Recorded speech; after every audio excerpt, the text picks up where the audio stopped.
O último livro de Moisés, Deuteronômio capítulo 6.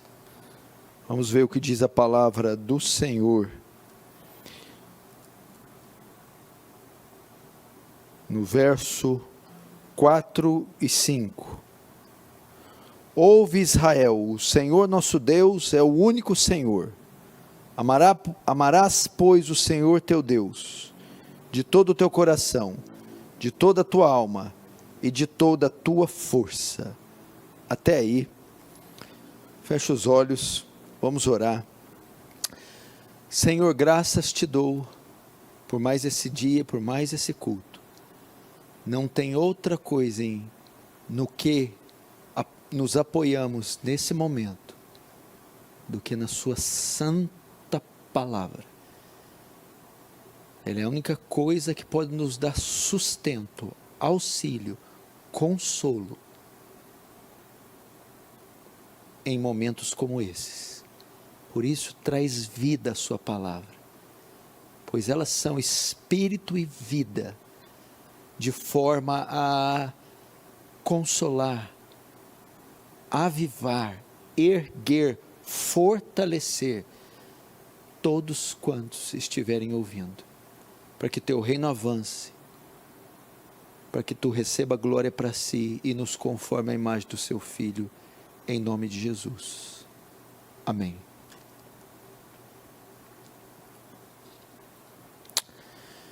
Irmãos,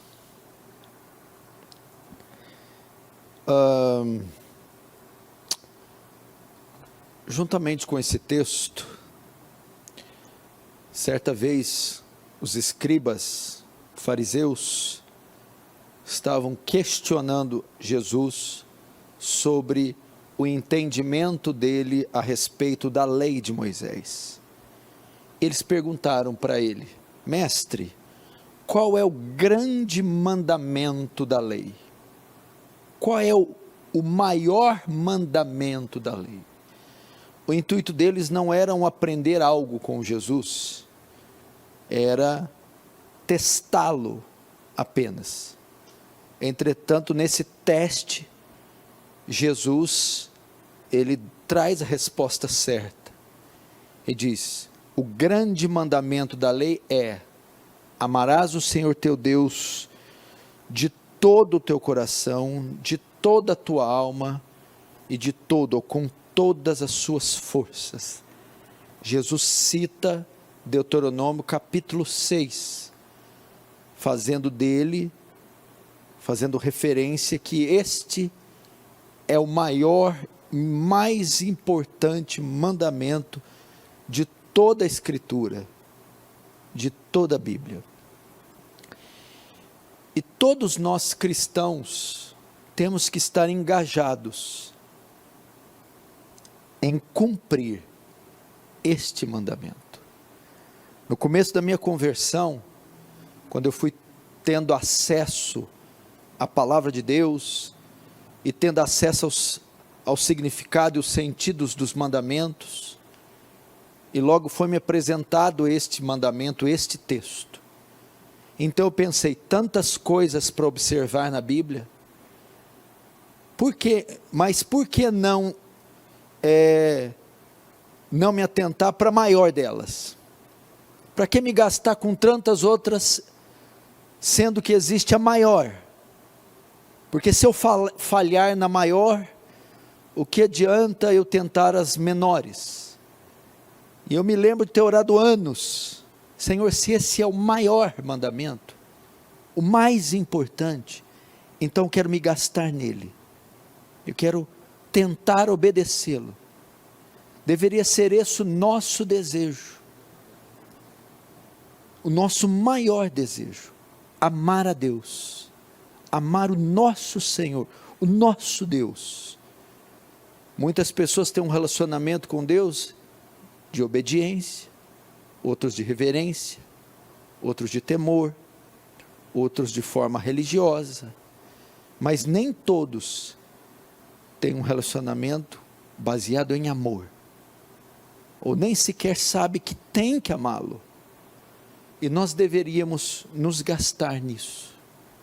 pararmos e avaliarmos a nossa vida dizendo, nós amamos a Deus como um ser, como uma pessoa, nós nutrimos esse sentimento por Deus, ou a nossa fé é meramente burocracia, religiosidade, conjunto de normas e regras.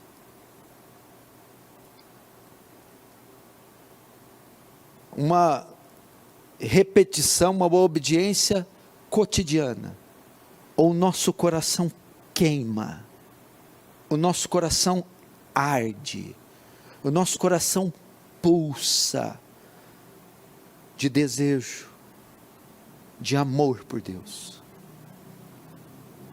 Muitas pessoas não entendem, não conhecem a Deus, não entendem seus atributos. Um dos atributos de Deus é a pessoalidade de Deus. O que é a pessoalidade? Significa que Deus é pessoa. Deus não é um ser impessoal, uma energia emanada no espaço, uma coisa abstrata. Deus é uma pessoa, e ser pessoa significa ter vontade, razão e emoção, sentimento. Deus pensa, Deus sente, Deus quer. E esse atributo, a pessoalidade de Deus, compreende o quê? Ser pessoa significa ser relacionável. Deus se relaciona. Assim como nós somos pessoas, ou pessoa, Deus é pessoa, num grau elevadíssimo, mas é pessoa. E sendo pessoa, quer que o nosso relacionamento com Ele se baseie em amor, em amar a Deus. E eu acredito que nós estamos falhando em primeiro conhecer isso, sequer saber que esse é o nosso dever. É o nosso dever, é um mandamento, é o nosso dever. Segundo, falhando, primeiro em conhecer, segundo, em amar. Em amar a Deus. Esse é o sentimento mais nobre, profundo, é a atitude mais profunda que o ser humano pode produzir, extrair, fazer. É esse que Deus requer de nós. E terceiro, não é só amá-lo. Amá-lo no grau que aqui é ordenado. É amá-lo incondicionalmente, sem reservas, com todo o nosso ser. Quando o texto diz, amar a Deus de todo o coração, de toda a sua alma, de toda a sua força, não precisa fazer uma exegese extensa para saber o que quer dizer coração, alma e força. Ele está querendo dizer aqui com esses três termos, com a nossa inteireza, com a totalidade do nosso ser, com o mais profundo do nosso ser, amá-lo com o espírito e alma, amá-lo com tudo que possuímos, temos, com todo o nosso raciocínio, com todos os nossos sentimentos, com toda a nossa intensidade, com tudo que somos. E é isso que Deus requer de nós, conhecer que devemos amá-lo e amá-lo com essa intensidade.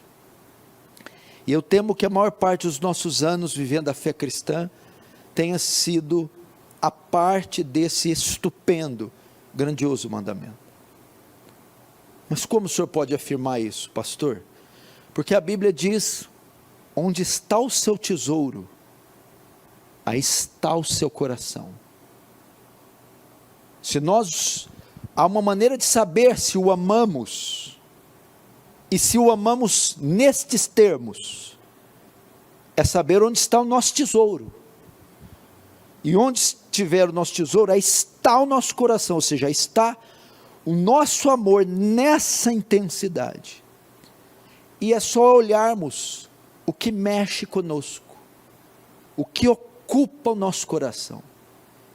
Como eu sei o que mexe comigo? O que é o termômetro da minha alegria e felicidade? O que me deixa abatido, prostrado, triste? E o que me deixa radiante, exultante, feliz? Muitas das vezes não é o Senhor. Nós ficamos tristes por não termos a atenção dos homens, o reconhecimento dos homens, o afeto, o carinho, o amor dos homens. E isso nos afeta, porque pode afetar qualquer um, mas nos afeta de tal maneira que nos prostra, mostrando muitas vezes que o nosso tesouro, nosso coração não está em Deus. Por quê? Porque a atenção, o amor, o louvor dele nós temos disponível o tempo todo.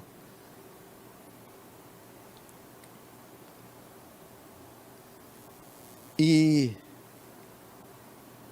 não haveria necessidade de ficarmos abatidos se o nosso coração tivesse voltado para Ele. Nossa tristeza muitas vezes, ou a nossa alegria, é também com a nossa performance, o nosso sucesso financeiro, profissional, nosso sucesso espiritual, o reconhecimento das pessoas.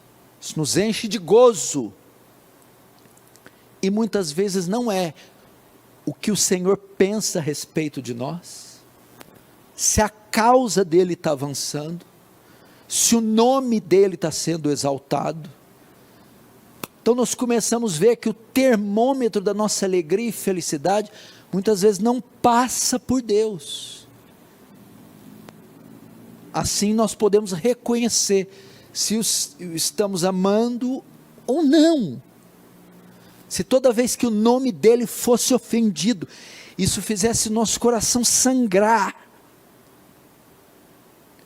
Se toda vez que a causa dele fosse manchada, blasfemada, isso nos abatesse, como abatia os homens, os santos, como abateu Esdras, quando ficou sabendo dos casamentos mistos, com a tarde inteira atônito, em jejum, pasmo. Ou se nosso coração enchesse de gozo e júbilo, por ouvir o nome dele ser exaltado, por ver pecadores se rendendo a ele, a causa dele avançando. Se esse é o nosso termômetro, ali está o nosso tesouro, e ali está o nosso coração. Mas às vezes não. O nosso cotidiano, nossa vida diária, palavras, ações, pensamentos, parece que não passam por Deus, não passam pelo que ele sente, pensa.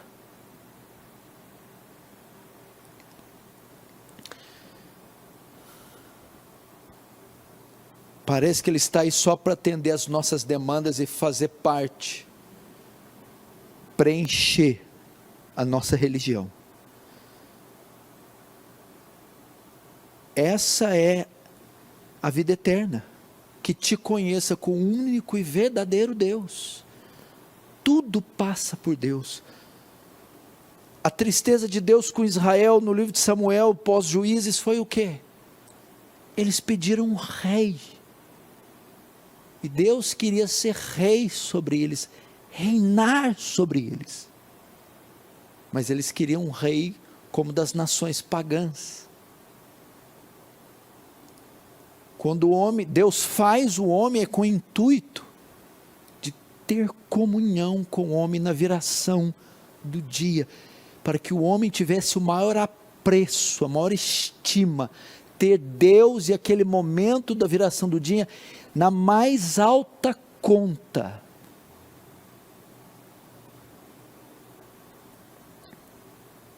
E essa é a pergunta.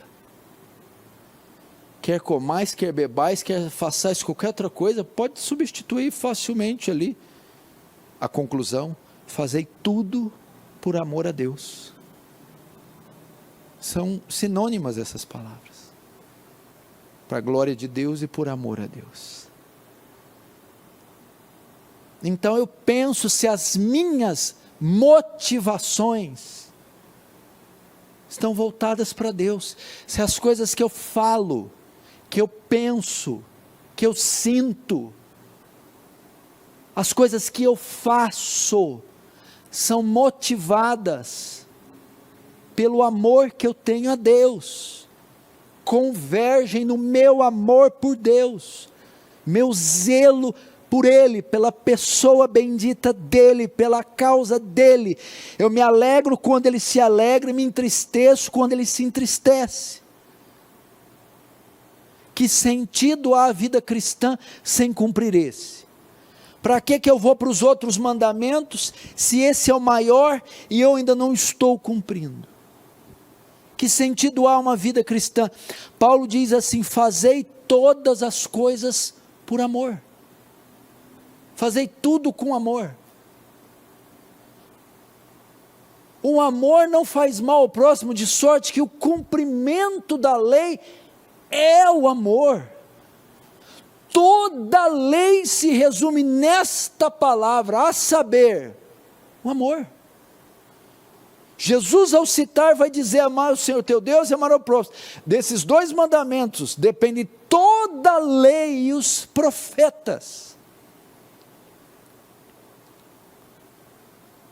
Como é que vamos avançar sem isso?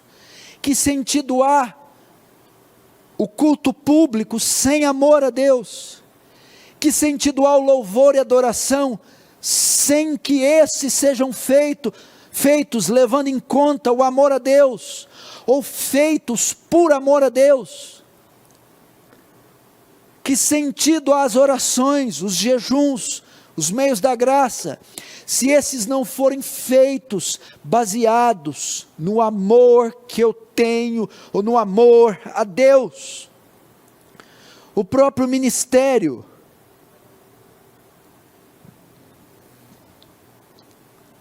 se as minhas motivações ao pregar, evangelizar, escrever, ministrar, não forem o amor a Deus, que sentido tem?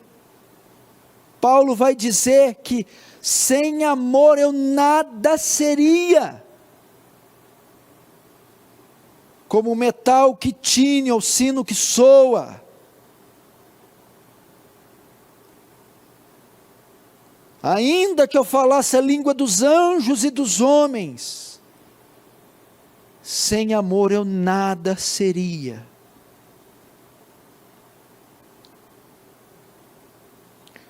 Ainda que eu desse o meu corpo para ser queimado, distribuísse todos os meus bens aos pobres, ainda que eu tivesse tamanha fé capaz de transportar os montes, sem amor, nada disso me aproveitaria.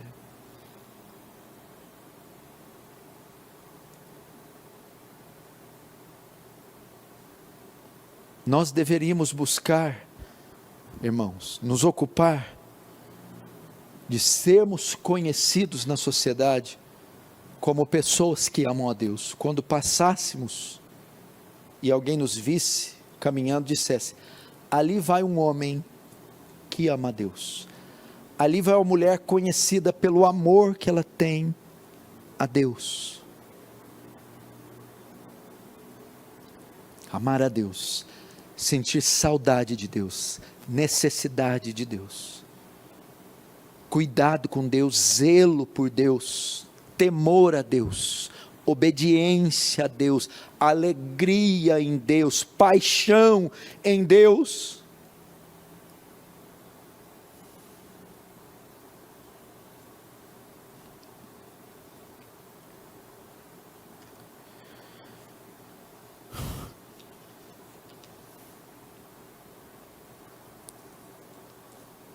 E por que às vezes nós estamos falhando?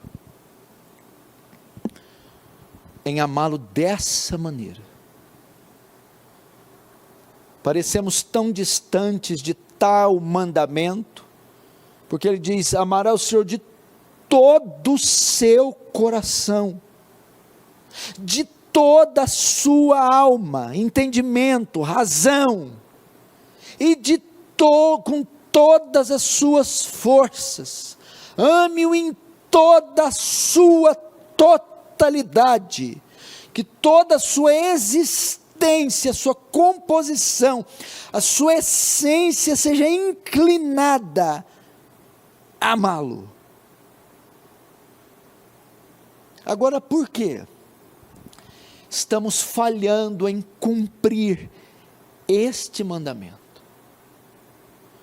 Certa vez perguntaram para Paul Washer qual é o maior pecado na sua opinião. Bom, acredito que o maior pecado seja quebrar o maior mandamento.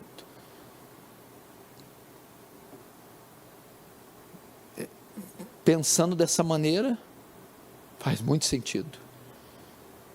Então imagina, se nós não estivermos cumprindo o maior mandamento, nós estamos cometendo o maior de todos os pecados, porque estamos quebrando o maior de todos os mandamentos, que na verdade é o resumo, é a síntese de todos os outros, de toda a escritura de Gênesis e Apocalipse.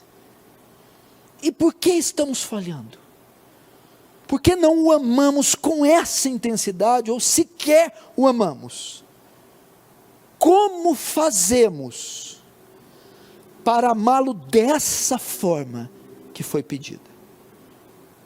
Como eu cumpro esse mandamento? Ele não pode ter me dado um mandamento que eu não sou capaz de cumprir. Por que eu estou falhando em cumpri-lo? E como eu faço? Eu acredito que para nós aprendermos isso, nós temos que caminhar para outro texto, uma outra história bíblica, que vai nos ensinar por que estamos falhando e como amá-lo dessa maneira. Vai comigo lá para o Evangelho de Lucas, o Evangelho segundo o relato de Lucas.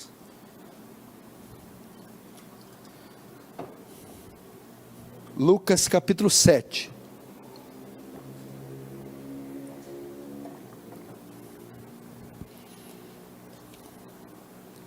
Lucas capítulo 7.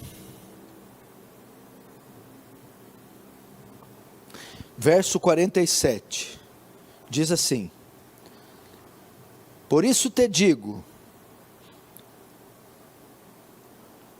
perdoados lhes são seus muitos pecados, porque ela, escute essa declaração de Jesus, ela muito amou, ela cumpriu exatamente o que nós não estamos conseguindo cumprir. Ela amou Jesus aqui exatamente igual o Deuteronômio manda. Vamos de novo, 47. Por isso te digo, Jesus está falando para Simão, quem hospedou ele, um fariseu, para um jantar. E uma pecadora entra para lavar os pés dele com lágrimas e enxugar com os cabelos. Aí Jesus diz: por isso te digo, Simão, perdoado lhe são os muitos pecados, porque ela muito me amou. Ela me amou de todo o coração, toda a força, toda a intensidade. Mas aquele a quem pouco se perdoa, pouco ama. Até aí. Esse texto aqui nos dá uma pista.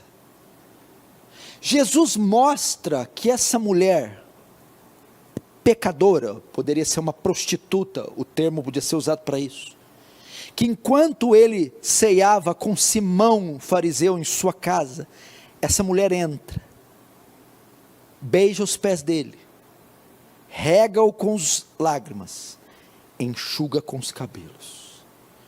E Jesus diz: essa mulher muito me amou. Ecoa lá em Deuteronômio 6, essa mulher me amou de todo o seu coração. com toda a sua alma, com todas as suas forças. Ela amou com a inteireza do seu ser, ela conseguiu cumprir o maior mandamento da lei. Ela o fez na totalidade. Agora, como ela conseguiu? A Bíblia diz que, o texto diz, quem muito perdoa,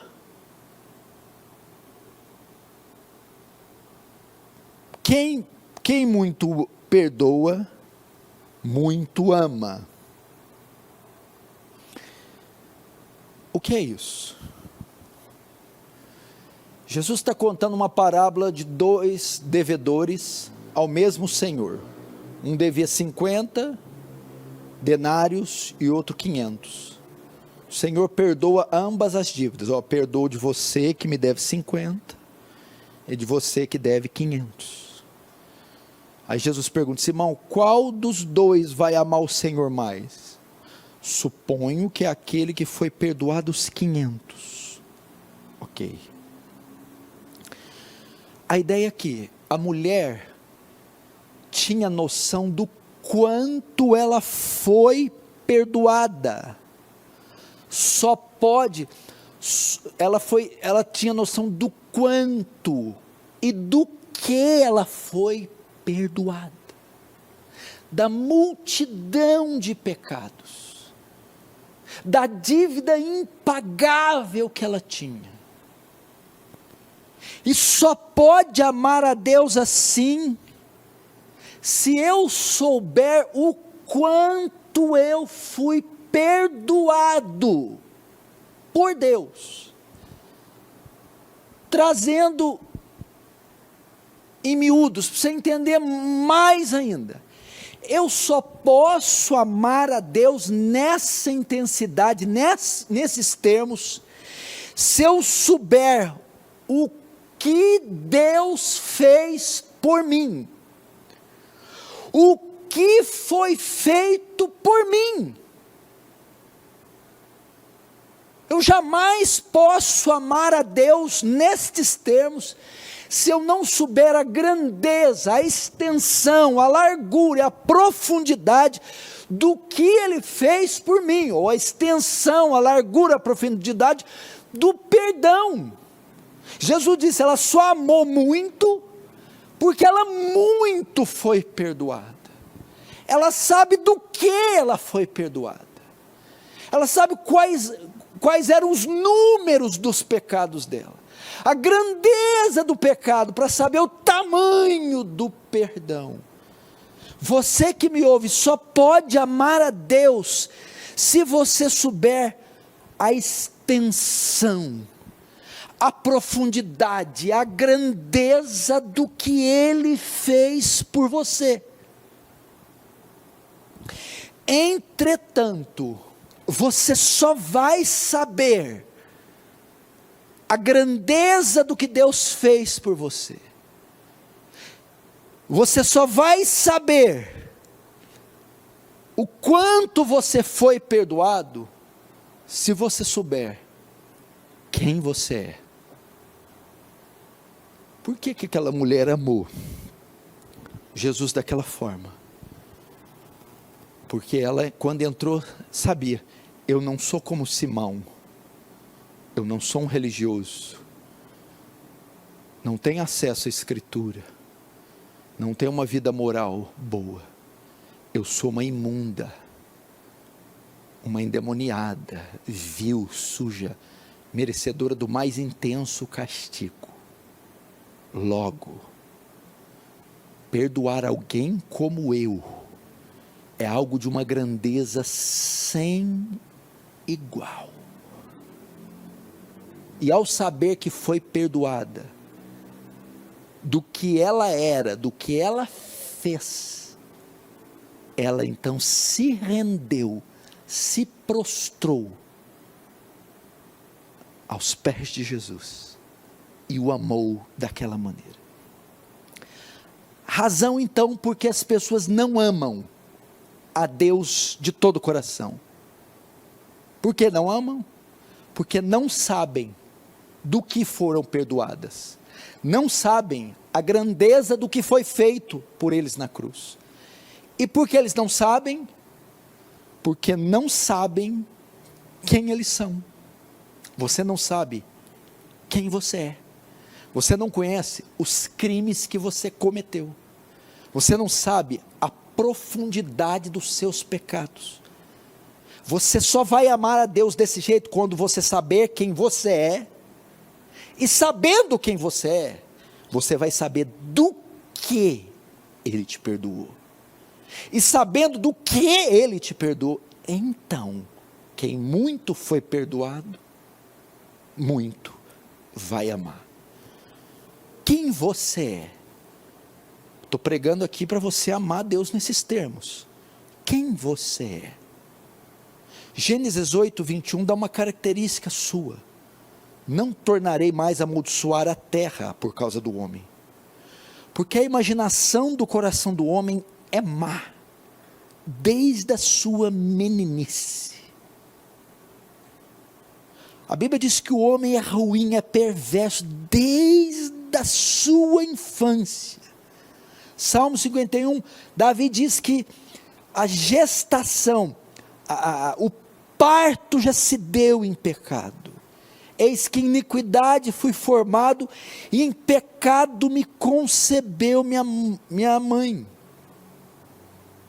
Isaías diz que as nossas melhores obras são algo fedorento a Deus, mas todos nós somos como imundo, e todas nossas justiças como trapo da imundícia, e todos nós murchamos como folha, e as nossas iniquidades como um vento nos arrebatam. O pastor Cunha pregou aqui, domingo passado, se eu não me engano, mostrando quem nós somos, e Romanos revela também. Você tem que saber quem você é. E o texto diz que ele descreve a essência do pecador, do homem. E ele diz: não há nenhum justo sequer, não há quem entenda, quem busque a Deus, todos se extraviaram, a uma se fizeram inúteis, não há quem faça o bem, não há nenhum sequer. A garganta deles é sepulcro aberto, com a língua urde engano, veneno de víbora está nos seus lábios, a boca eles têm cheia de maldição e de amargura, seus pés são velozes para derramar sangue, e nos seus caminhos há destruição e miséria, desconhece o caminho da paz, e não há temor de Deus diante dos seus olhos. Esse é você, esse sou eu, uma bola, um amontoado de negridão, de podridão, de depravação, de sujeira, de asquerosidade. É isso que nós somos.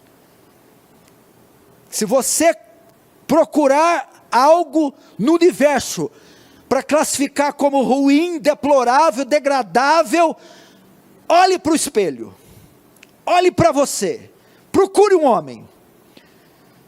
Se procurar a coisa mais vil, baixa, perversa, corrupta, imoral, asquerosa, repugnante, deplorável, negra, procure um homem. Eu só vou amar a Deus, primeiro, se eu souber quem eu sou. Segundo, se eu souber quem Deus é. Quem Deus é. Primeiro, eu vi que eu sou. Eu sou o quê? O extremo oposto de tudo que é bom. Eu sou o extremo do extremo do extremo oposto.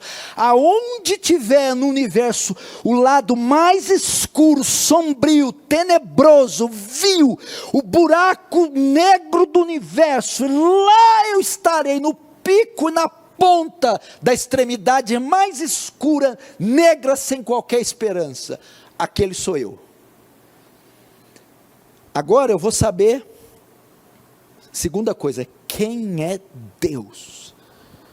2 atributos que o tempo não permite: santidade e justiça. Deus é perfeitamente, completamente, intensamente santo. Santo. Fala da impecabilidade de Deus. Deus, não há nenhuma mancha no seu caráter, nenhuma ruga. Abacuque 1,13, tu é tão puro de olhos que não pode contemplar o mal. Jó 15,14 diz, que é o homem para que seja puro, e o que nasce de mulher para que seja justo. Eis que Deus não confia nos seus santos, e nem os céus são puros aos teus olhos, nem a eternidade que ele habita é pura o suficiente, ou seja, é capaz de conter o seu ser, sua pureza. Deus não peca, Deus é moralmente perfeito. Isso aqui fala da impecabilidade de Deus, da pureza moral de Deus, da perfeição de Deus. Deus é santo, intensamente santo, imensamente santo, intensamente puro, intensamente perfeito, impecável, nenhuma mancha, nenhuma ruga em seu ser. O segundo é a justiça, é excelência moral de Deus, a retidão. A justiça é a retribuição de Deus. A justiça de Deus implica dar a cada um, retribuir a cada um segundo o que merece. E a justiça vem em forma de despejar a sua ira. Quando a santidade de Deus é ofendida, a justiça de Deus responde à ofensa em forma de ira. Isso é encontrado em 2 Samuel 6, 6, 7.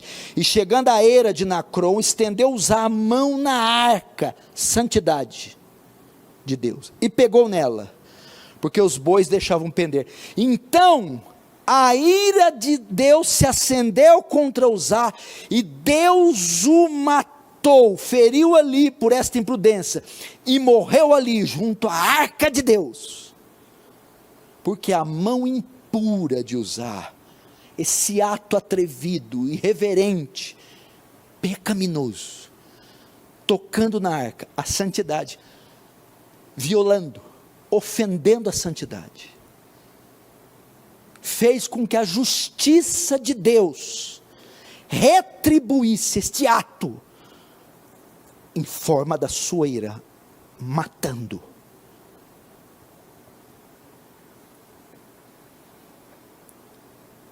Primeiro, quem eu sou?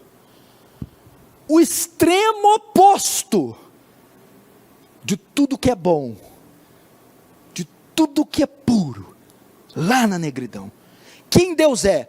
O outro extremo oposto de tudo que é mal, tudo que é benéfico, bendito, santo, puro no seu grau máximo, lá no infinito, está Deus. São extremos opostos. Para eu amar a Deus desse jeito, eu tenho que saber quem eu sou, o buraco negro, quem Deus é, a luz inacessível. E terceiro, o que Deus fez por mim. Se eu sou este ser perverso, que é consumido em iniquidade, se Deus é santo, tudo que eu faço, escuta, você está entendendo? Tudo que emana de mim, tudo, até a minha bondade é má, até a minha humildade é soberba, as minhas melhores obras são um manto cheio de sangue, cheio de pus, e de pedaço de pele, carne podre de leproso, trapo de imundícia, é isso. Tudo que sai de mim é a violação da lei, a infração da lei, tudo que sai em mim é iniquidade, que faz o quê? Que é uma flagrante ofensa contra a santidade de Deus. tudo que eu faço, eu respiro, eu estou ofendendo a santidade de Deus em todos os seus graus. Logo, a santidade é ofendida, a justiça tem que retribuir. Como ela retribui? Como foi com Uzá, a ira de Deus. Tem que me esmagar 1.000.000 de vezes, me pulverizar, me trucidar, e me mandar para o inferno contínuas vezes, porque eu não fiz outra coisa além de pecar. Eu sou uma bola de escuridão, de negrume, e Deus é um sol de retidão.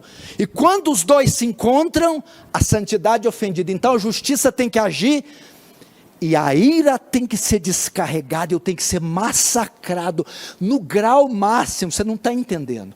Não há forma de punição no mundo suficiente para punir o que eu fiz contra Deus. Não há nada aqui nessa terra. Teve que ter sido feito um lago de fogo eterno. Aí o que Deus faz?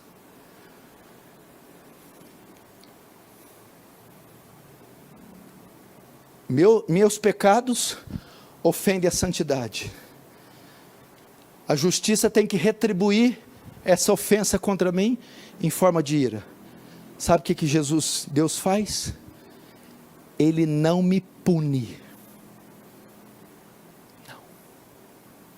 Ele me perdoa. Ele manda seu filho morrer por mim. Ele não perdoou eu. Veja só. Presta atenção. Simão, quando Jesus chegou, não deu água para os pés dele.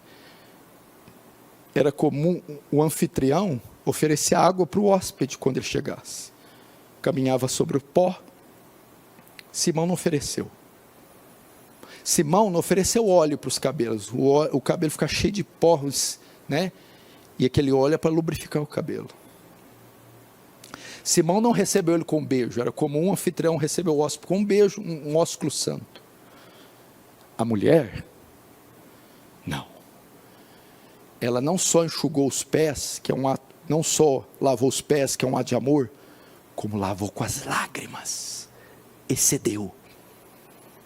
Não só enxugou, como enxugou com os cabelos. Sacrifício.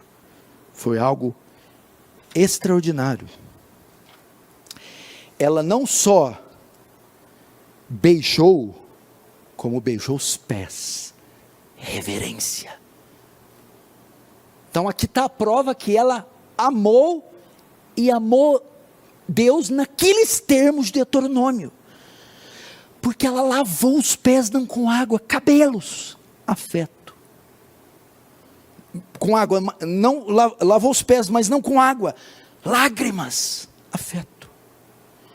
Em vez de ósculo, beijo no rosto, beijou os pés, reverência. Em vez de um azeite barato, quebrou um vaso de alabastro e deitou um nardo, um perfume caríssimo. Gratidão. Essa é uma prova que ela amava Jesus de todo o seu ser. Por quê? Porque ela sabia que estava no extremo oposto, que era uma imunda. Eu tenho muitos pecados, eu não sou bom. Eu sei do que eu fui perdoada. Eu sei o que Deus fez por mim, era impossível. Por isso ela muito amou. Agora, Simão, por que não beijou ele na entrada? Por que não deu óleo na cabeça? E por que não molhou os pés, enxugou? Mostrando que não amava, igual mais ou menos a gente hoje, não amava, porque Simão não se julgava pecador como uma mulher. Logo, eu tenho pouco pecado, então terei pouco perdão. Quem pouco é perdoado, pouco vai amar. Porque ele pouco amou, porque pouco foi perdoado. E porque pouco foi perdoado, porque eram poucos os seus pecados. E porque eram poucos, porque ele não sabia quem ele era. quem era Deus e o que Deus fez por ele. Assim é a maioria de nós. Não sabemos quem somos. Pensamos que somos Simão. Eu não sou tão ruim. Logo, se eu não sou tão ruim, é pouco perdão que é me dado.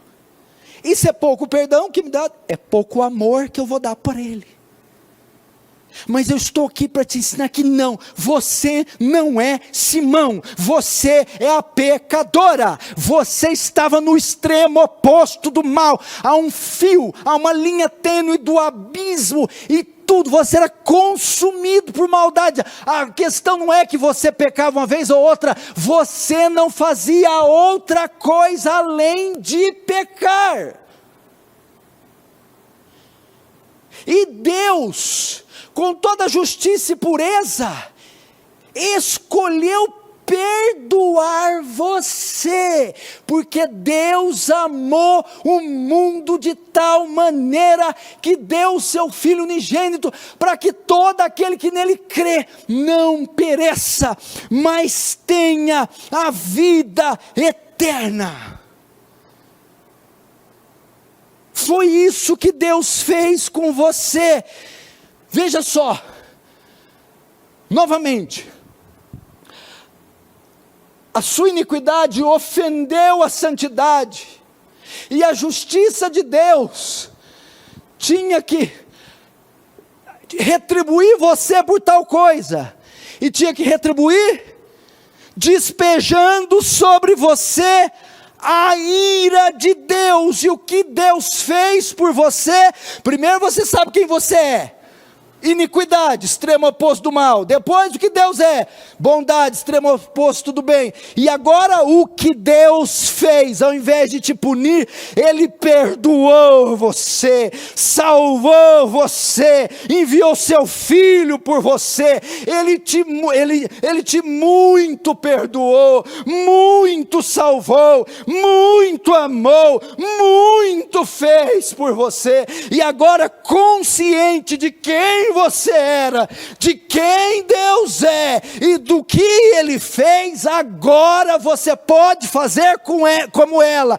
Ela muito me amou, porque muito foi perdoada. E porque muito foi perdoada, porque ela sabe o quão pecadora era ela, da onde eu a tirei, do que eu a perdoei, da imensidão do lamaçal que eu a tirei. Então ela vai me amar. É assim, meus irmãos, que nós amamos o Senhor. Deus prova o seu muito amor para conosco, tendo o seu Filho, tendo enviado o seu Filho para morrer por nós, sendo nós ainda pecadores.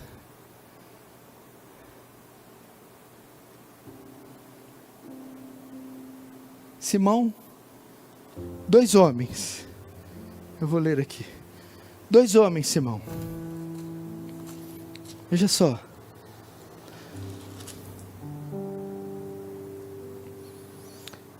certo credor tinha 2 devedores, um lhe devia 500 denários, outro 50, não tendo nenhum dos 2 com que pagar, perdoou-lhes ambos.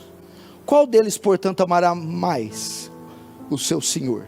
Respondeu Simão: suponho que aquele a quem mais perdoou. Julgaste bem.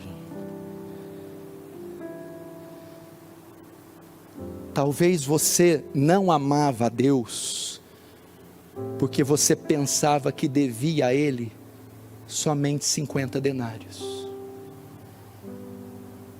Pensava que não era tão ruim, não era tão mal, não tinha tanto pecado.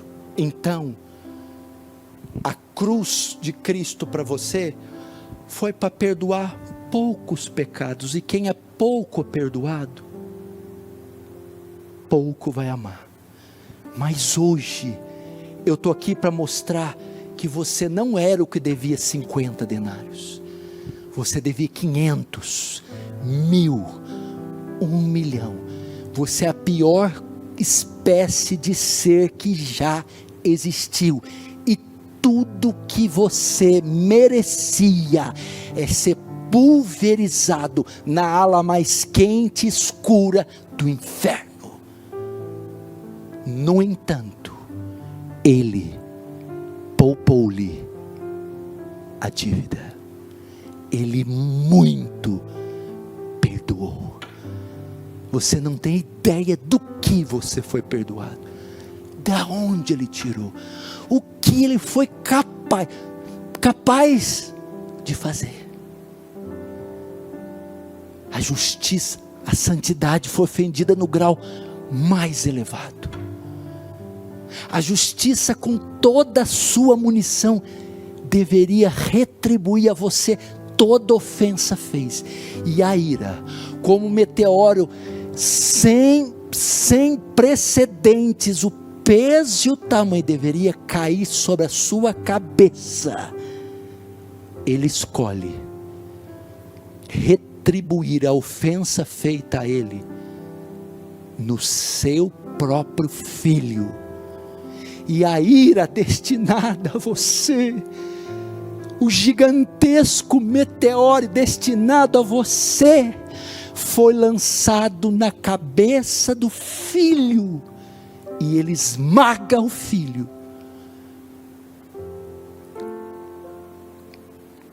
e ele retribui toda a ofensa feita contra ele no seu próprio filho. Isso é o amor de Deus a você. Agora nós podemos amá-lo, como diz João, nós o amamos porque Ele nos amou primeiro. Agora você vai cumprir Deuteronômio capítulo 6. Ouve, Israel, amarás o Senhor Deus de todo o seu coração, de toda a sua alma, com todas as suas forças, porque agora eu sei quem eu era, quem eu sou, quem Deus é, e o que foi feito por mim. Eu muito pequei, e muito fui perdoado, portanto muito te amarei, meu Senhor, meu Salvador. Vamos fechar os olhos.